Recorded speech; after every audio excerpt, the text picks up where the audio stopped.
Bianzi may bagong blessings na naman na natanggap mula sa kanyang mga sponsor, ito ang pag-uusapan natin maya-maya lamang.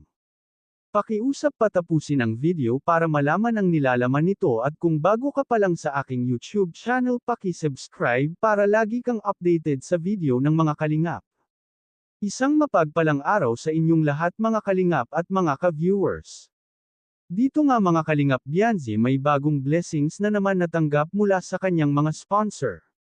Walang kaalam-alam si Bianzi na dumating na ang aircon para sa kanilang bahay. Ito nga ay pinakabit kaagad ni Dr. Love sa bahay ni Bianzi. Habang kinakabit ang aircon sa bahay ni Bianzi ay makikita mo sa mga magulang ni Bianzi na masaya sila sa pagkakaroon ng aircon. Biniro pa nga ni Dr. Love ang mga magulang ni Bianzi na masarap na daw ang tulog nila dahil malamig na sa kwarto nila. Bale ang kinabit na aircon ay dalawa, isa sa kwarto ng magulang ni Bianzi at isa sa kwarto ni Bianzi. Habang wala nga itong si Bianzi dahil sumama itong mag-scout kay Kalingap Edo ay dumating na nga ang aircon para sa kanilang bahay at ito ay pinakabit na nga kaagad habang wala pa si Bianzi.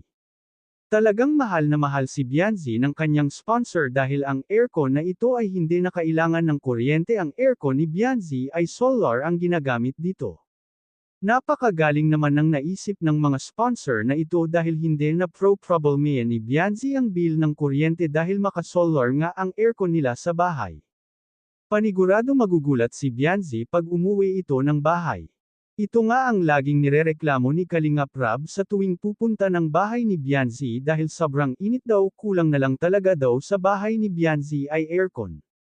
Pero sinabi naman ni Bianzi na wala naman daw problema kung walang aircon dahil sanay naman daw sila sa electric fan lang. Okay lang daw na walang aircon, pero ngayon na sponsor na ang may gusto na ang gusto nila ay may aircon ang bahay ni Bianzi. Napakabuti ng sponsor na ito at mga bigatin, hindi sila nagsasawa na bigyan si Bianzi ng tulong, talagang solid talaga ang sponsor na ito kay Bianzi.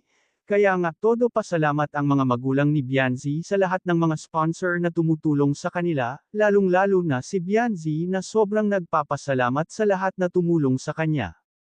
Hanggang dito na lang muna ang update ko mga ka-viewers. Huwag natin kalimutan suportahan ang ama ng Kalingap na si Val Santos Matubang at ang kanyang anak na si Kalingap Rab at ang munting channel kong ito. Maraming salamat po, God bless sa inyong lahat.